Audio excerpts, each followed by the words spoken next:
përshëndes nga edicioni informativ në ekranin e Blu Televizion. Do të ndalemi në zhvillimet kryesore të ditës dhe mbi të gjitha tek turizmi, ku panajiri ndërkombëtar i turizmit në Berlin ka mbyllur si pari, po për operatorët turistik të Vlorës puna sapo ka nisur. Sipas kreut të operatorëve të Jugut, Vasil Bedinaj, Vlora ishte ndër destinacionet më të kërkuara nga kompanitë e huaja, ndërsa lajmi i mirë mbetet hapja e pritshme e aeroportit ndërkombëtar të Vlorës. Por, ndërkohë lufta në lindjen e mesme duhet të shihet edhe si një mundësi për të tërhequr më shumë turistë drejt Shqipërisë dhe Bregdetit të Vlorës. Panajiri ndërkombëtar i turizmit në Berlin ka mbyllur si parin, por për operatorët turistik të Vlorës puna sapo ka nisur. Ata thonë se këtë vit interesimi për qarkun e Vlorës ka qenë i lartë, me kërkesa të shumta nga kompani dhe agjenci tuaja turistike. Sipas kreut të operatorëve të Jugut Vasil Bedinaj, gjatë takimeve në panajir janë paraqitur shumë kërkesa për struktura akomoduese në zonën e Vlorës dhe në Rivierë. Madje në disa raste kërkesat kanë qenë më të mëdha se sa kapacitetet aktuale që ofron tregu. Vlora, sipas Bedinaj, ishte ndër destinacionet më të kërkuara nga kompanitë e huaja të interesuara për bashkëpunime për sezonin e ardhshëm turistik. Ata vlerësojnë dhe mbështetjen e Bashkisë së Vlorës në promovimin e qytetit, por nënvizojnë se ka ende shumë punë për të bërë që turizmi të jetë i suksesshëm dhe i qëndrueshëm. Siç e dim, panajiri i Berlinit është panajiri më i madh që zhvillohet në Europë dhe Shqipëria për të disatin vitin radh merr pjesë në të. Ky vit patjetër që ishte viti më i mirë, një interesim akoma më i lartë nga të gjithë bashkëpunëtorët tanë operatorë turistik në gjithë Europën. Pra u prezantuam shumë mirë këtë vit, pra më mirë se vitin e kaluar. Është bërë tashmë një traditë që marrin pjesë në këtë panajir dhe mund të them me plot bindje që interesi ishte shumë i lartë. Interesi i lartë ishte edhe për qarkun e Vlorës së tërësi. Kemi pasur dhe vazhdojmë të kemi kërkesa për sektorin e akomodimit nga çdo ditë. Unë mund t'ju them që jemi mangur të sektorin e akomodimit, pra nuk do të kemi mundësi të plotësojmë të gjitha kërkesat afatgjate nga të gjithë operatorët turistik, po shpresojmë që në vitet në vijim ta kapim atë numër që na kërkohet dhe të jemi më mirë se sa do të jemi këtë vit.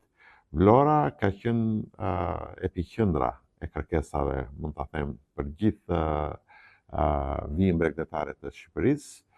Nga Vlora deri në Sarandë, hotelet më të mëdha janë pronontuar dhe kanë shkruar kontrata dypalëshe tashmë, pra e kanë të sigurt të gjithë ata turistë kanë zgjedhur të vinë nga shtete të ndryshme.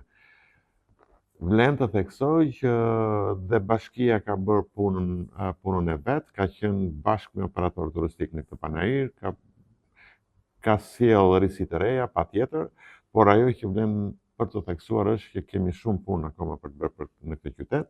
Të gjithë i dimë dhe institucionet lokale e dinë këtë gjë dhe shpresoj dhe uroj që brenda muajit mars të mbyllen sa më shumë prej tyre. Nuk duhet të harrojmë që turizmi në Vlorë nuk hapet më në muajin qershor, po hapet që në fund të muajit mars. Pra, duhet jemi gati në fund të muajit mars të presim ta turistë që tashmë kanë vendosur që do të vinë në Shqipëri. Kështu sipas Bedinaj, turizmi nuk fillon në qershor, por shumë më herët. Përgatitjet dhe kontratat për sezonin nisin që në muajt e parë të vitit, ndaj dhe marsi konsiderohet një moment i rëndësishëm për planifikimin e sezonit turistik. Një tjetër lajm i mirë për sektorin mbetet hapja e pritshme e aeroportit ndërkombëtar të Vlorës. Operatorët thonë se kjo do të rrisë ndjeshëm pritshmëritë për një sezon të suksesshëm, pasi do ta bëjë zonën më të aksesueshme për turistët e huaj. Sipas Bedinaj, megjithatë shumë kontrata janë lidhur që në muajin nëntor dhe se funksionimi i aeroportit është një element kyç për të përmbushur këto pritshmëri. Do të jetë akoma më mirë, ashtu siç e kemi thënë më parë që do të kemi një rritje të turizmit këtë vit në qarkun e Vlorës, aq më tepër që nga informacioni që kemi marrë javën e kaluar, unë e di që shumë prej nesh nga ajo që mezi e presim kemi qenë skeptik, por jo. Ajo që kemi marrë si informacion javën e kaluar është që aeroporti do të hapet midis datës 10 dhe 20 qershor dhe më tepër.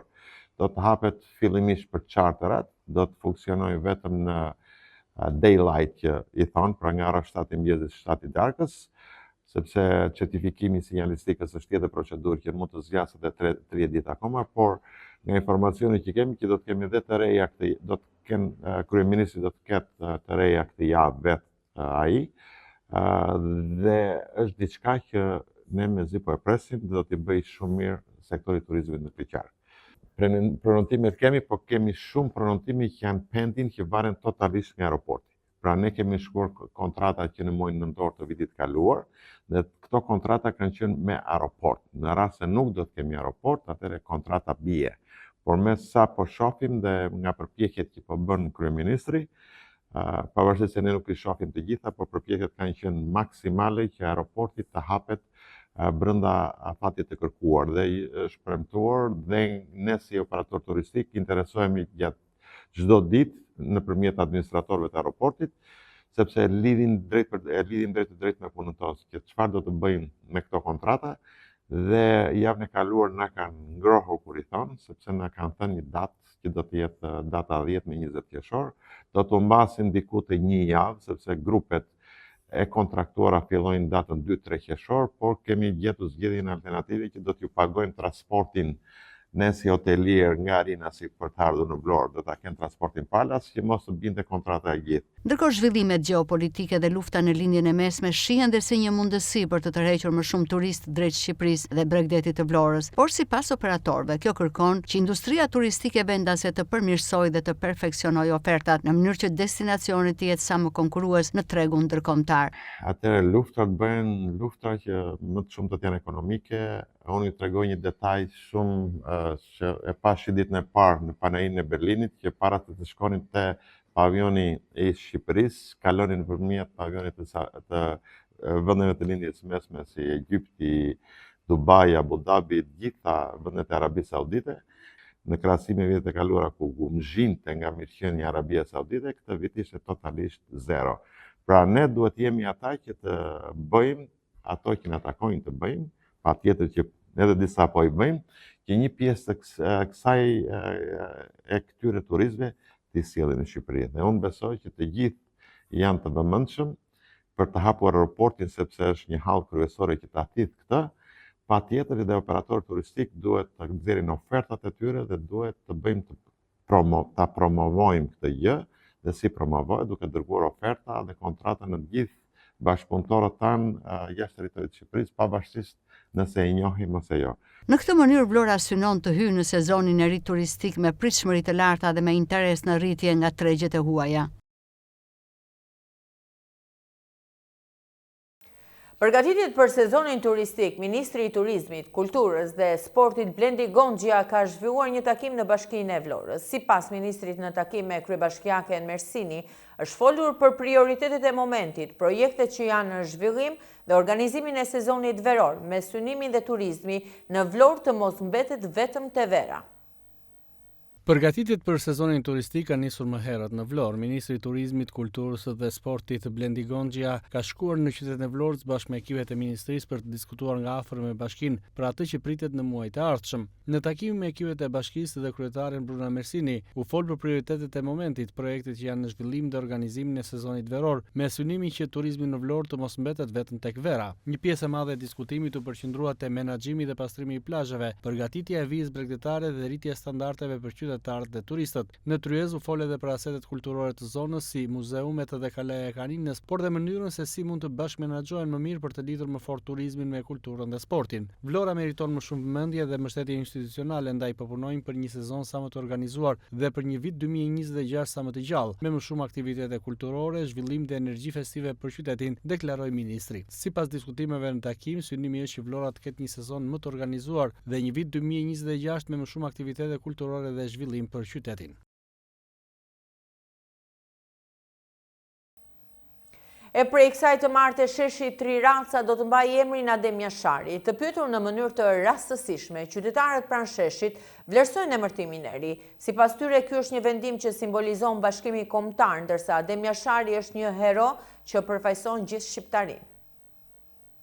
Prej kësaj të martë, sheshi i Triracave do të mbajë emrin Adem Jashari. Të pyetur në mënyrë të rastësishme, kalimtarët e rastit në këtë shesh shprehin mendime pozitive për këtë ndryshim të emërtimit. Sipas tyre, ky është një vendim që simbolizon bashkimin kombëtar mes Shqipërisë dhe Kosovës. Për ta, Adem Jashari është një hero kombëtar për të cilin janë krenar për kontributin e madh të tij në historinë e re të Kosovës. Për kontributin e vyer në luftën për liri dhe pavarësi për qytetarët e Vlorës, Adem Jashari është edhe hero i qytetit. Sheshet në qytet sipas qytetarëve duhet të mbajnë emërtime të si Adem Jashari, figura që kanë shkruar historinë kombëtare të Shqipërisë. Adem Jashari është dikush, Triracat. Po Triracat çfarë emri, unë se si a di. Bureni, s'ka një problem, se çka ka. Bizetoni me atë bashkin, po sikur të themu një mendim. Sikur jam me gjitha gjiu. Ti bëm emrin, ti shesh. Se është më i vjetër në Vlorë se Ademia Shari. Ademia Shari mund t'ja vësh në një vend në një shesh lungomari atje, kupton ti në qendër të Vlorës. Shëshnoj kiameti madh 3 rastet për Ademia Shari, ai ishte rokomtar. Bëdigime dhe vendin ku t'ja vëm. Kupton ti, unë jam për me gjitha gjiu. Është përpara kinoteatrit, Petro Marko. Po, 3 rastet, po, shumë e drejtë. Dhe se kanë qenë skulptura të 3 fëmijë, kështu dhe thonë 3 ka... Prandaj. Jam dakord, me shumicën.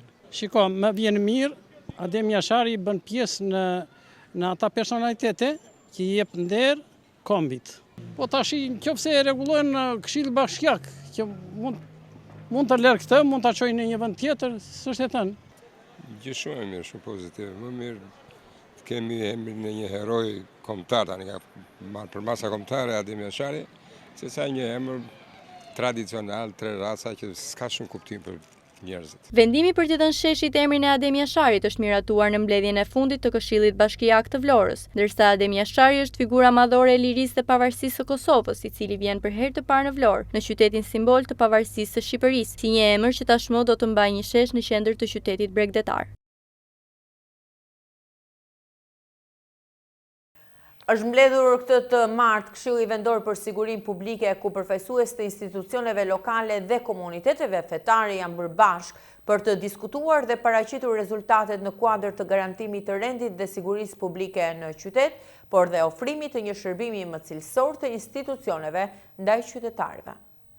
Është mbledhur këtë të martë Këshilli Vendor për Sigurinë Publike, ku përfaqësues të institucioneve lokale dhe përfaqësues të komuniteteve fetare janë bërë bashkë për të diskutuar dhe paraqitur rezultate në kuadër të garantimit të rendit dhe sigurisë publike në qytet, por dhe ofrimit të një shërbimi më cilësor të institucioneve ndaj qytetarëve. Prezente në takim dhe zonja Lejdi Dervishi, koordinatore kombëtare e Ministrisë së Brendshme. Sipas saj, puna e Këshillave Vendor të Sigurisë Publike duhet të koordinohet edhe me punën e Komitetit kundër ekstremizmit të dhunshëm për të parandaluar rastet që cënojnë sigurinë e jetës së qytetarëve. Është një qark shumë i madh, në fakt ju kryetare nënvizuat si thua çështjet më kryesore, le t'i quajmë sfida, sepse për sa i përket problematikave mund të them që takimi i fundit ose i pari për këtë vit i Komitetit Rajonal për parandalimin e ekstremizmit dhunshëm është mbajtur në prefekturë me datën 15 janar të këtij viti.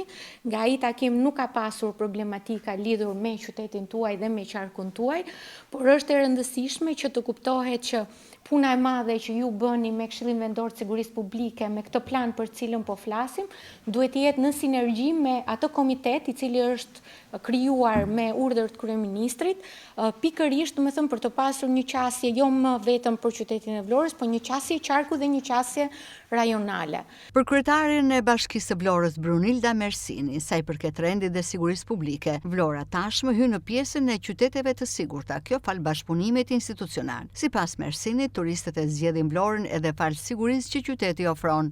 Gjej rastin këtu për të përshëndetur punën e mirë të gjithë secilin nga ne, sepse Vlora hyn në qytete shumë të sigurta, edhe nëse do të ketë një fokus edhe për turistët të cilët e zgjedhin Vlorën, kuptohet që një nga arsyet që shikohet është sa e sigurt është zona, pra ajo pamja e dykushme e qyteteve të pasigurta të Shqipërisë dhe vetë Shqipëria ku hynte në listën e vendeve të pasigurta, tashmë nuk ekziston.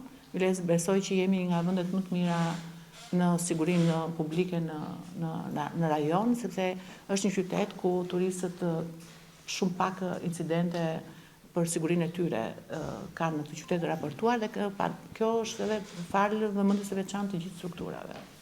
Kështu që unë shpresoj të gjitha këto reflektimet i kemi në të plan bashkë me asistentën tuaj edhe në mbledhjen e ardhshme ti reflektojmë një plan detajuar me afate, objektiva dhe qëllime për çdo institucion dhe kuptohet që bashkia do të koordinojë gjithë. Kështu që faleminderit gjithëve. Në fjalën e tij Konstantin Prifti, Kishës Ortodokse të Vlorës, e vuri thekstin tek menaxhimi i fatkeqësive natyrore, duke treguar raste si përmbytja e 4 tetorit, ku sipas tij institucionet lokale nuk janë përgjigjur kërkesave të komuniteteve fetare. Ka shumë gjëra që duhen rregulluar. Ashtu siç përmendi kryetare, pastërtia në qytet, që shikojmë, ose problemet e përmbytjeve që edhe ne në kishim e përmbytur, edhe kemi bërë shumë deme, por fatkeqësisht bashkia nuk na ndihmoi për ato demet që u bën.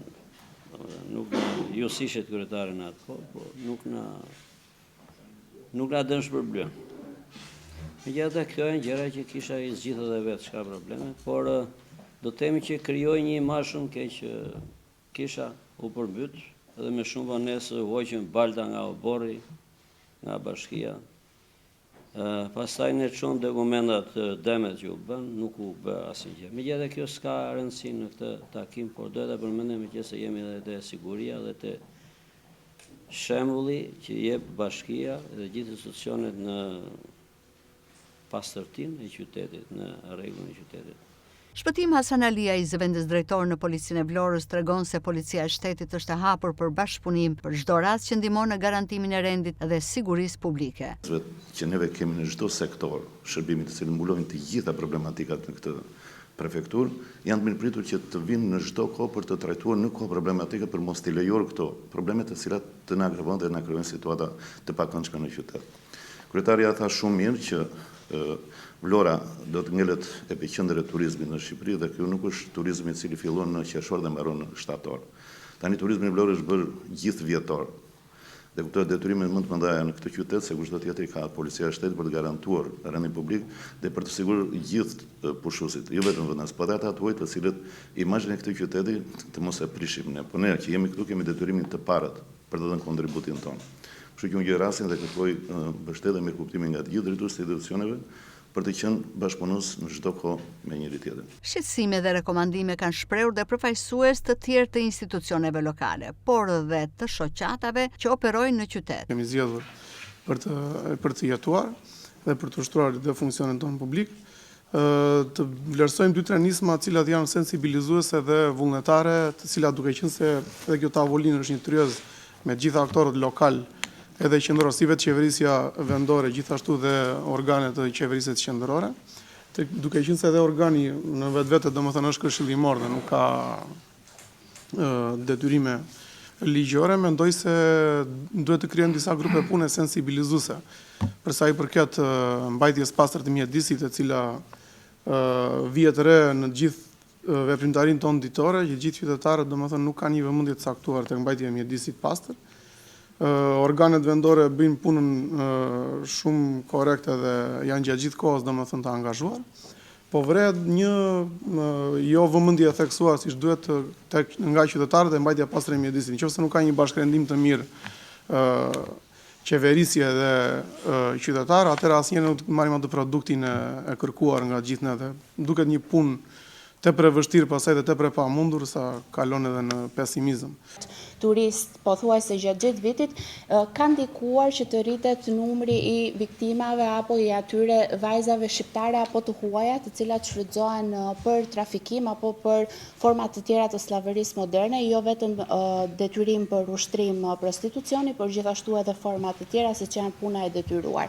Në fakt, në këtë prizëm, Policia e Shtetit dhe gjithashtu organizatat e shoqërisë civile janë dyert kryesore ku viktimat kërkojnë ndihmë, kështu që me patjetër në perspektivën time do ishte shumë e rëndësishme fuqizimi i bashkëpunimit në nivel lokal sa i përket kryezës teknike rajonale antitrafikim apo edhe takimeve të tjera të përbashkëta në mënyrë të tillë që të ndikojnë pastaj edhe të punojnë për atë që është qëllimi ynë final, rritja e sigurisë publike në vend.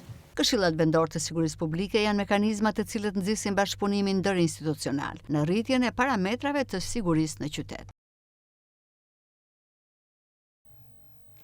Punimet për ndërtimin e portit të ri të Vlorës në zonën e Zvërnesit kanë rifilluar pas një periudhe të gjatë ndërprerje.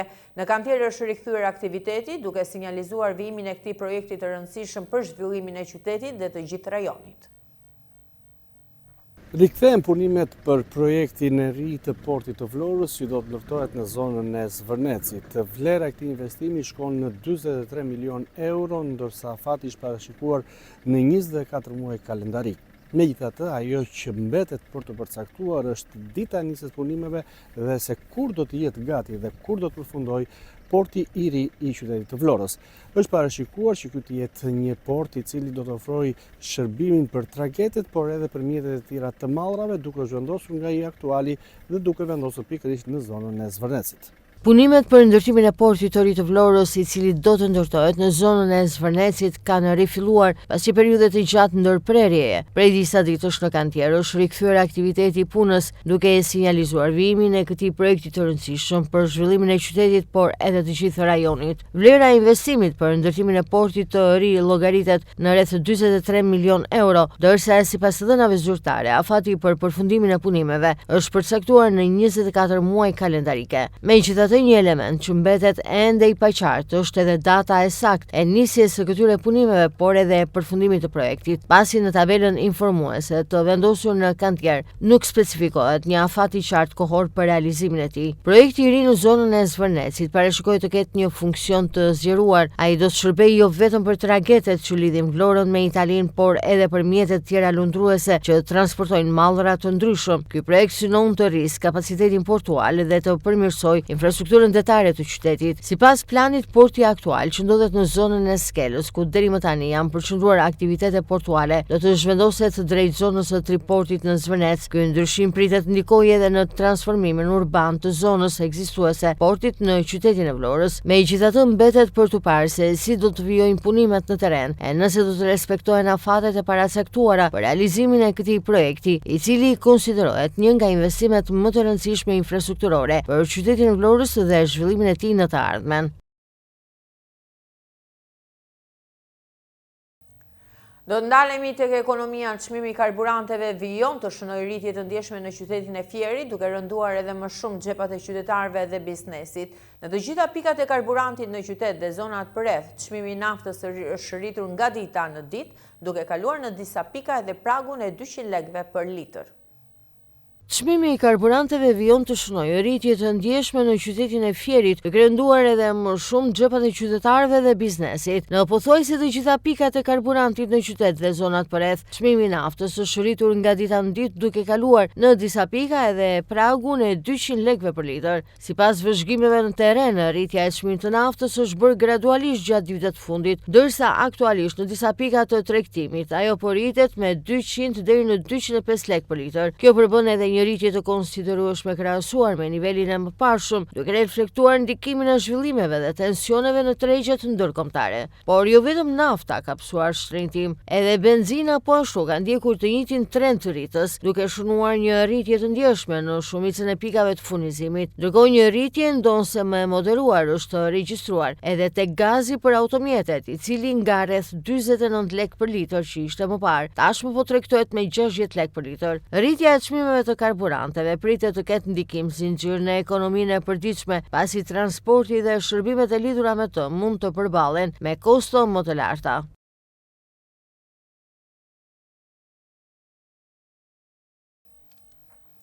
Pas publikimit të rastit të plagosjes mes të rinjve të gjimnazit Sulejman Delvina, është përjashtuar nga shkolla 15 vjeçare Amhiti, i cili goditi me thik bashkëmoshatarin e tij Çavo. Ngjarja ka ngritur shqetësim në komunitetin e Delvinës, duke rikthyer vëmendjen te nevoja për më shumë kujdes, komunikim, bashkëpunim mes shkollës, familjes dhe institucioneve.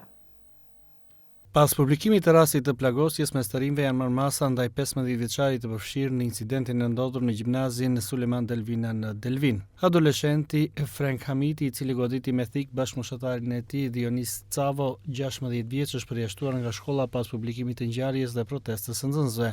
Sipas dëshmisë së vetë plagosur, konflikti mes tyre ka nisur për një arsye të vogël, një shkelje këmbë padashje brenda ambienteve të shkollës. Debati ishte përkallëzuar më pas në oborin e shkollës, ku situata ka dalë jashtë kontrollit dhe është përdorur thika. Si konflikt lindi për pse qelloi derën e tualetit, unë shkova në tualet, i shkel padashje këpucën shokut e ati, dhe i them, më thot mua që avash, edhe nuk i vura shumë veshin, po nuk më tha djalë që më qelloi, më tha shoku i tij.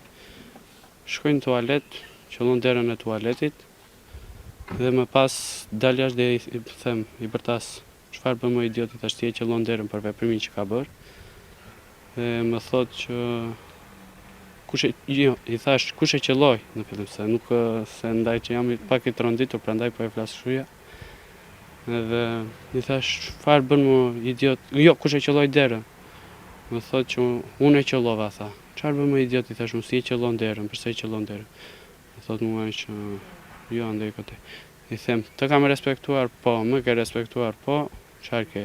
Djelë mësusja që kishte mësim me klasat e tjera dhe thot, çfarë kini? I them unë që qëlloj derën e tualetit edhe unë po i përtisja kaq.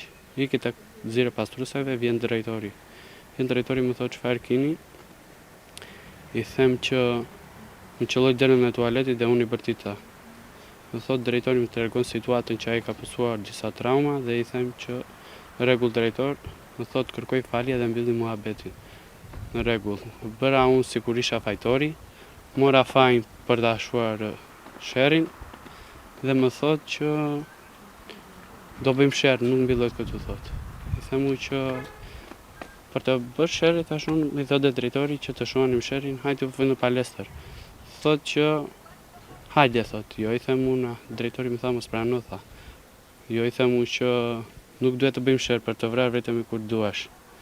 Që ta mbyllim sherrin, i them më fal, i jap dorën, ma dha me sforco dorën. Nejse, unë mendova se u mbyll gjëja. Dal nga shkolla, pa të ditë. Sa dola nga shkolla në orën 1 çerek që dalim nga shkolla, vjen një djalë dhe më flet, më thot që të kërkoja, nuk më tha se kush më kërkonte, as pse më kërkonte. Shkoj tek vendi, rreth 15 metra larg vendi që unë u qëllova. Më thot që ti isha i forti, çfarë thua, i them unë. Një të nxjerr thikën edhe futet djali që më foli për të mbrojtur, e çan në dorë atë. Edhe futet për të mbrojtur, unë mora një gur që ta qelloja direkt sa e pash. E qelloj me gur, po nuk e kapi guri, shpëtoi. Pastaj kalon atë djalin dhe më qellon 4 me thika. Ku i keni marrë? Në shpatull, pjesën e shpatullës komplet, pjesa e shpatullës është e pashuar. Unë pengova, rrëzova, rash në shesh dhe më pas jam çuar me këmbë të mia, erdhën shokët e gjithë atje. Ai u largua, kam shkuar tek direktoria që afër edhe i flas një djalë, një person që është nga Delvina që e njihi, që kisha muhabet, marrëdhënie shumë të mira dhe me atë. Dhe i them që më kanë qelluar me thikë, mund të më çosh deri në spital, po të çoj ju, më thot mua. Më solli këtu jas. Erdha, u futa në spital, i them më kanë qelluar me thikë, direkt në foto në sallë, më mjekuan, më pas kam ikur në Saran për të bërë një grafi se ndërsa thika kishte prekur ndonjë prej organeve, më shkrive gjëra siç dihet. Por fatmirësisht isha shumë mirë. Si pasojë e përplasjes, mbetën të plagosur 2 adoleshentë, Dionis Secavo, nxënës i vitit të 2 në gjimnazin Suleman Delvina, u godit në shpatull dhe në krah, ndërsa i tjetër nxënës që ndërhyri për të ndalur konfliktin, mbeti i plagosur në dorë. Për ngjarjen ka folur edhe mjeku Nikolin Kote, i cili ka treguar momentin kur të dy të rinj janë paraqitur në spital për të marrë ndihmën mjekësore. Sipas tij, adoleshentët mbritën të plagosur, por jashtë rrezikut për jetën dhe më njëherë morën trajtimin e nevojshëm nga stafi mjekësor. Ngjarja ka ndodhur në datën 4 mars. U paraqit këtu në spital, më kanë goduitur me thikë, tha ku? Lart tha, afër qafës dhe nuk e dinte se sa apo se ku fiks. Direkt kemi hyrë në dhomën e kirurgjisë, kam thirrur gjithë stafin e infermierëve, filluam të zbulonim plagët një nga një, por nuk mund t'i konkretizonim të gjitha, sepse i gjithë lëkura ishte lyer me gjak dhe ndërkohë që shikonim vendin e rrjedhjes të gjakut, atje përqendroheshim se ku ishte plaga. Gjitha të parën, të dytën, të tretën, të katërën e kemi gjetur në fund që ishte diku këtu te klavikula, pasi u pastrua dhe lëkura. Edhe në fillim kemi bërë ndalimin e hemoragjive, sa të identifikonim se cilën plagë, se sa e thellë dhe se çfarë problematike kishte secila. Dhe në momentin që identifikuam, për shembull tek pjesa e shpatullës ishte e thellë deri te afër artikulacionit, dhe aty unë jam detyruar të bëj 2 shtresa me qepe, një me pH që është stres e tretshme dhe një me sipërfaqësori që është me prolen. Plagën këtu te klavikula vetëm me sipërfaqësore prolen, po kështu edhe një këtu te muskuli trapezoid i qafës. Kurse plagën e fundit, të cilën nga që hemorragjia ishte shumë aktive, unë kam vendosur një lloj garze, e cila është me lëndë hemostatike për të ndaluar hemorragjinë, është pikërisht ka ardhur nga pjesa te përdorimi të ushtarak, të ushtrisë. Ngjarja ishte gjithmonë në monitorim. Në këtë moment mendova se mos kisha të bënja me pneumotoraks, është një term mjekësor që futet ajri në midis pleurave, ose dhe hemotoraks. Për këtë vërtetuar këto mua më duheshe një imazheri, qoftë grafi, qoftë skaner, por ne në spitalin tonë nuk i kemi këto. Kështu që pasi e imobilizova përsëri me një garës tjetër. Edhe nisa me ambulancë në Sarandë për të bërë imazherin. Kurse djalin e dytë i cili erdhi 2 minuta më mbrapa, sepse na rastisën të dy njëri pas tjetrit, ishte me një prerje në pjesën midis gishtit të parë dhe të dytë, na tha që mbajta thikën. Në atë moment kur këta ishin të dy në dhomë, sepse pastaj unë ndam, se unë bënë dhe shumë infermier, dhe asnjë nuk po largoheshe, me thënë të drejtën, punën për të bërë, po jepnin pjesën e tyre. Më bëri shumë përshtypje një moment kur djali tjetër, Mikaili, tha që të lutem shpëto atë, të shokun tha se unë vetëm dorën kam, edhe mua në atë moment më kujtua ai rasti që ka ndodhur në Tiranë, që është vrarë një djalë, me emrin Martin e ka dhe thash, Zot më jep fuqim, sepse nuk mund të bëhet ky një Martin i dytë. Edhe kemi bërë më të mirën tonë të mundshme për ta shpëtuar. Ngjarja ka ngritur shqetësim në Komitetin e Dervinës, duke rikthyer edhe një herë tjetër vëmendjen tek nevoja për më shumë kujdes, komunikim dhe bashkëpunim mes shkollës, familjes dhe institucioneve, në mënyrë që konfliktet e tilla mes të rinjve të mos përshkallëzohen në dhunë dhe të shmangen ngjarje që mund të rrezikojnë jetën e tyre.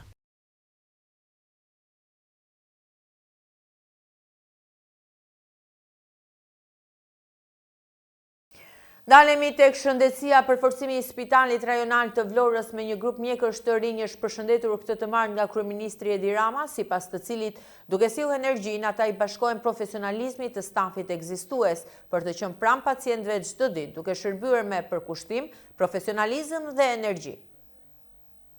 Spitalet publike në vend po përforcohen me ekipe mjekësh dhe infermierësh të rinj duke sjellë energjinë që i bashkohet profesionalizmit të stafeve ekzistuese. Kryeministri Edi Rama është shprehur sot në një postim në rrjetet sociale se një grup mjekësh të rinj të Spitalit Rajonal të Vlorës janë pranë pacientëve çdo ditë duke shërbyer me përkushtim, profesionalizëm dhe energji. Me rihapjen në vitin 2015 të programit të specializimeve afatgjata në mjekësi, po zbatohet një model i qëndrueshëm për shpërndarjen e mjekëve në të gjithë vendin, duke forcuar shërbimet shëndetësore edhe në spitalet rajonale bashkiake. Përgjatë viteve të fundit, Ministria e Shëndetësisë dhe Mirëqenies Sociale ka zbatuar një mekanizëm transparent dhe meritokratik të portalit Mjek për Shqipërinë dhe Infermier për Shqipërinë për punësimin e mjekëve dhe të infermierëve. Punësimi i mjekëve dhe infermierëve të rinj plotëson kështu nevojat në specialitete të ndryshme në spitalet rajonale dhe bashkiake.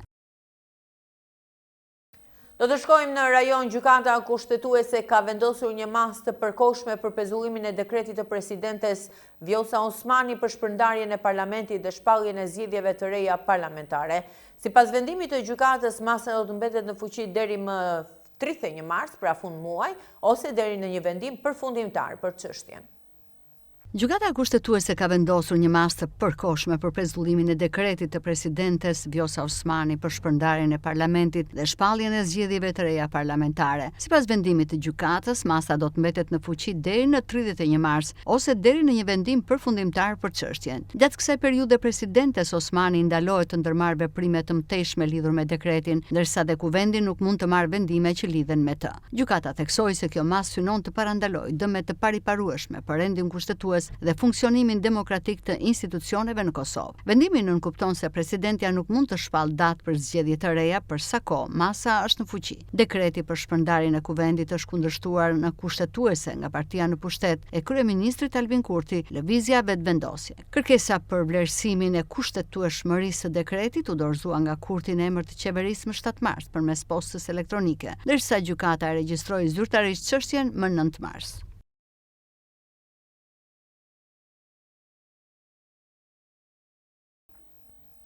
Ka ardhur koha që Ballkani Perëndimor të jetë pjesë e Bashkimit të Europës. Që tani, ky është mesazhi presidentes së Komisionit Evropian Ursula von der Leyen, teksa bota po përballet me një tjetër konflikt të armatosur, atë në lindjen e mesme. Sipas saj, rendi botror nuk ekziston dhe nuk do të kthehet më. Ka ardhur koha që Ballkani Perëndimor të jetë pjesë e Bashkimit Evropian që tani. Ky është mesazhi i presidentes së Komisionit Evropian Ursula von der Leyen, teksa bota po përballet me një tjetër konflikt armatosur, atë në lindjen e mesme. Sipas saj, rendi botror nuk ekziston e nuk do të kthehet më. Europa nuk mund të jetë më kujdesare e rendit të vjetër botëror, sepse bëhet fjalë për një botë që ka ikur e nuk do të kthehet më. Është me rëndësi të madhe që ne të përgatitemi duke afruar Ballkanin Perëndimor, Moldavin dhe Ukrainën me unionin ton që tani. Zgjerimi nuk ka të bëjë me ideologjin, është çështje interesi dhe sigurie të përbashkët europiane. E ne duhet të jemi gati të përmbushim detyrat sapo të vi koha. Sa i përket luftës ndaj Iranit, presidentja e Komisionit Evropian kërkoi të mos derdhen lot për një regjim vrastar. Europa duhet të përqendrohet në realitetin e situatës për ta parë botën ashtu siç është në të vërtetë sot. Dhe dua të jem e qartë, nuk duhet të derdhen lot për regjimin iranian. Ne duhet jemi të përgatitur ta projektojmë fuqinë tonë në mënyrën më të vendosur. Deklarata e presidentes von der Leyen erdhi në një kohë kur në Bruksel u mblodhen ministrat e brendshëm të Bashkimit Evropian për të diskutuar situatën e sigurisë që prej fillimit të konfliktit të Iranit, duke shqyrtuar edhe mundësinë që kjo luftë të sjellë një valë të re emigracioni në Europë. Ju falenderoj që na ndoqët, mirupafshim.